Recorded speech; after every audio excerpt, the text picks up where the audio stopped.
Bismillahirrahmanirrahim. Iki rungokno tenan nggih. Kula niate taqarrub ila Allah. Kula mboten gadah kepentingan napa-napa. Dan ini menghibur. Yang ketiga ini baik bagi Anda. Dan ini hadis sahih. Saya ulang-ulang ini hadis sahih. Kullu ummati mu'afan illal mujahirin. Kabeh umatku iku disepuro pangeran, kecuali wong sing ngetokno maksiate. Misale wong zina kok ning dalan. Maling kok terang-terangan, itu kan gak maling jenenge. Garong jenenge. Ana wong zina kok ning dalan, utawa bar zina cerita wong, utawa bar maling cerita wong. Kabeh umatku iso disepuro kecuali sing ngetokno maksiate. Misale bengine maksiat ditutupi pangeran terus rina kondo. Iku malah sing ra disepuro. Orang-orang ada yang tanya, Gus ini hadis apa? Kan aneh. Orang berdosa cerita dosa itu kan jujur. Dalam satu sisi statusnya kan jujur. Tapi kok malah ra disepuro? Sing bodoni ora jujur, sok suci disepuro.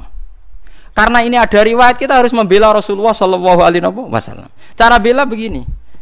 Ira usah tersinggung kan misalnya, Ruhin niku misalnya tahu ngambung wong misalnya. Mustafa wis tahu pacaran. Sana jantung aku ora tau bayangno Mustafa kok pacaran sing gelem sapa misalnya. Tapi bayangno nek Mustafa iku tau pacaran gonjakno cah wedok misalnya. Ya coba bayangno zina keseremen masalah. Ruhin misalnya tahu, nak Ruhin tahu pacaran wajar gitu. Tahu gitu. terus saiki Mustafa wis kiai, Ruhin wis kiai. Saiki bayangno, engko terus ketok beneri Rasulullah. Ruhin cerita tahu maksiat, tahu pacaran, tahu gonjakno wong. Mustafa cerita. Kalau setiap kiai cerita duwe masa lalu maksiat, pasti pikiran orang banyak. Ternyata maksiat itu biasa. Wong kiai wae tahu. Jangan-jangan nanti jadi gerakan maksiat yang masif. Lho ndak, ini ketok benere sedekah Rasulullah kan? Anda cerita tahu maksiat itu jujur. Tapi Anda akan bikin gerakan maksiat menjadi hal yang biasa. Karena setiap orang kan maksiat biasa, wong Pak Kiainya saja pernah maksiat. Akhirnya apa dijujur mek ra kondo. Apik ra kondo. Mulane nak ke maksiat langsung istighfar ya mbek pangeran, karena nak jujur malah repot. Mulane lucu ning hadis ana riwayat man satara musliman satarahu. Jadi misalnya aku roh Ruhin ngambung wong wedok sing gak bojone. Aku kudu ora roh. Mergo sekali aku roh cerita wong, pikirane wong wah sak Ruhin wae wis kiai gedhe sing nang pidato wae ngambung wong apa meneh aku. Wah enak ngono wae repot. Terus gerakan peniru Ki Ruhin wae repot tuh. Mulane saya ulang-ulangi, kamu harus percaya orang alim, karena orang alim ini yang apal riwayat dari Rasulullah. Kalau ada riwayat sahihah harus kita bela, meskipun pertama kita janggal. Ya pertama janggal, mosok wong ra jujur dibela. Tapi piye wae Rasulullah a'lamu minna, Rasulullah lebih tahu ketimbang kita. Paham ya, Rasulullah lebih tahu ketimbang napa? Alhamdulillah dalam hadis ketiga tak pikir seneng kabeh ora kodo-kodo, paham gitu. Dadi niku cocok ngono ae wis. Wah niku cocok ngono ora usah dipikir ngono apa? Cocok. Tapi memang ya kadang syariat itu ada. Jadi Nabi dibantah wong ya bolak-balik. Ya Rasulullah kok kon golek seksi papat tak sedeng bar. Paham geleng-geleng. Dadi sawaya ditenani setunggal ya. Pokoknya syaratnya hadis itu sahih. Itu harus kita terima senajan to wa fil qalbi min husain. Meskipun kita agak gimana, agak gimana itu harus dilawan oleh hujjah. Paham oleh napa? Hujjah. Mergo Nabi wong pinter tenan, selain Nabi ya njen wong pinter tenan. Kula mboten nate ngerti Nabi dibantah sahabat kalah. Senajan to bantai sahabat nganggo akal. Nggih, ini kan kualitas akal sama wahyu itu beda. Kalau akal itu kualitasnya itu kadang tidak jangka panjang. Ya kayak tadi. Misalnya lelaki tadi benar cerita bojone selingkuh. Lelaki ini benar. Saya ulang lagi, lelaki ini benar cerita bojone selingkuh. Andai kan Anda terus bilang harus diterima, dia kan benar. Paling akal hanya secerdas ini, dia benar, ini benar. Tapi akal tidak bisa membayangkan bagaimana berjuta-juta lelaki yang memanfaatkan hukum ini kemudian tiap benci istrinya menuduh zina. Paham ya? Paham ya maksudnya? Itu bedanya wahyu. Wahyu punya kualitas yang lebih panjang. Makanya ditolak saja, paham? Kesaksian satu orang ini. Karena kalau diterima, mungkin untuk orang ini benar dalam, tapi orang ini saja kan. Bagaimana berjuta-juta orang yang berpotensi memanfaatkan hukum ini ketika benci istrinya. Paham sih kalau maksudnya? Lah yang pentingnya ngaji. Mulane bener Mu'adz bin Jabal ta'ala nu'min bina saatan. Kita kepengin iman bener iku anut ulama. Ulama macane sing akeh. Sampeyan gak kudu anut kula. Kula anut Gus Bak kowe oleh gedeng aku, tapi ilmune ora oleh mbok gedhi, ngalim kula. Lha kok kecuali sampean sakniki alim kula Gus monggo. Tapi selagi ini macam tesih kata kula, maksudnya apalai hadis sahih yo kudu anut ilmu kula wong. Ya kok kula jek sugih, Ruhin kudu buruh kula. Awal-awal zaman ndekne sing sugih ya kula buruh, tapi kan kemungkinan itu ya kecil gitu. Kecil sekali gitu. Mola-malik ganti ngono kan.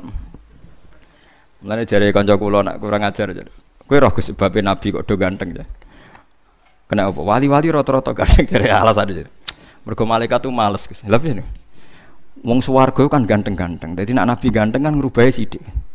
Tapi nak cowok elek dadi Nabi kan mesti mlebu swarga, ngrubahi kakean Gus. Cangkemmu berarti kowe elek mlebu swarga ora angel. Ya ora yo gampang. Artinya Nabi kan ahli swarga, mulane ambek Allah dipersiapno ganteng. Dadi ngrubahe gak pati apa?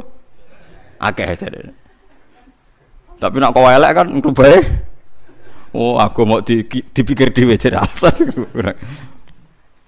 Paham ya, terus kula suwun kula buktikan berkali-kali. Saya kan sering baca hadis tak ulang-ulang. Jadi Nabi itu selain wahyu ya cerdas.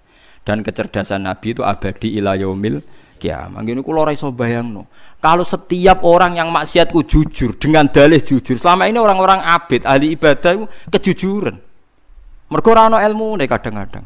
Kula nuriyen nate napa mawon molimo nate ngene-ngene, kadang keliru. Itu bahaya sekali karena kalau itu nanti dengar anaknya cucunya, setiap kali anaknya cucunya nyuwun sewu mau zina atau alah dhisik mbah yo ngene, aku diceritani dhewe kok. Ndak ini fair saja, paham nggih kula? Padahal dalilnya baik cerita mau jujur, paham nggih? Tapi apa arti jujur kalau nyulayani aturane Rasulullah sallallahu alaihi wasallam? Kita kudu luwih percaya Nabi karena Nabi a'rafu minna wa a'lamu minna. Bukan berarti kita ngajari kowe bodoni ora usah bodoni, ora usah cerita, tapi sementing ora usah sok suci. Aja tau maksiat, aja wong seneng wong dididang-didingi kudu di wong apik. Wis biasa ae falatu zaku napa? Anfusaku, ora usah sok suci. Misalnya kowe tau maksiat dadi kiai kok gagal umat bubar, aku iku sapa lah, aku yo gendho bloko ketutupan ngono ae ngono. Aja malah ngamuk. Kuandani wong ra bener lah, sing ra bener ku sapa? Utawa malah nak pas umat bubar alhamdulillah aja saiki wong eleke wis ra dadi kiai, pas iki. Menika kan apik to. Paham ya? Jadi kita kudu percaya riwayat kullu ummati mu'afan illal mujahirin. Artinya hadis ini jangan benturkan mosok ngaku zina, ngaku molimo kok malah elek. Ya itu ke depan ndak baik kan. Misalnya anak am sok ben ya duwe puber, putum ya duwe puber.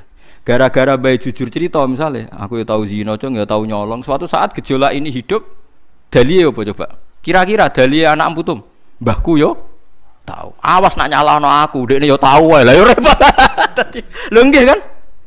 Bahaya sekali. Nah, mulane inna apa? Nabi tiap pidato, sahabat tiap pidato fa inna astaqal hadis kita wa khairul hadi Muhammad atau wa khairul huda Muhammad. Sebaik-baiknya petunjuk adalah petunjuknya Rasulullah sallallahu alaihi wasallam. Meskipun kadang kita menggugat itu tadi, kok ndak jujur? Ya yo jujur aja jujur pokoke aturan Nabi nak dosa ora usah dikandak-kandak nomor kok dadi sare. Dadi sare. Wong kula kiai sering tok laporan ngoten nggih sering. Kowe kula kandhani. Anggap mawon jenengan wau dereng cerita kula nggih, kula ya rapati krungu menika. Kula niki nate diceritani tiyang ngene iku nggih mantan supir. Niku cerita, Gus kula maksiat napa pun nate, Gus. Malah ora sekedar maksiat, Gus tekan sing tak nggo biayai maksiat itu ya wis maksiat. Lah piye? Di kula niku supir, Gus. Biasane untuk anggaran bensin 200 ya tak tukono 150. Sing 50 ya ora liyane lah Gus nggo maksiat. Dadi yo maksiat ya dibiayai mbek dhuwit apa? Maksiat. Tapi kula sakniki pengen tobat, tuwanan pengen tobat tenanan. Lah ya tobatan pertama siji aja crita iku meneh. Tobatan siji aja crita iku meneh terutama ning anak putum. Lho kula crita ben ora kaya aku. Ya nek tau crita malah sok ben ditrobok goblok dikandani kiai ora ngandel nggih. Kandani kiai ora ngandel. Goblok kok ora barbar. Nggih Gus kula ora bakal crita. Lah tapi ora usah sok suci. Dadi nek anak ra nyucuk kowe utawa wong miso kowe biasa iki. Saiki alhamdulillah melawarat terus wis ra iso apa-apa. Napa niki Gus hukumane kula mlaku? Oh, sik ana meneh. Tenang ae ya, Mas. Saiki ora ana raja, manane ya wis ngene iki babak belur melarat. Kadang-kadang nggih kula tilik nggih Gus. Muga-muga sampeyan langsung swarga ora tetep ra iso.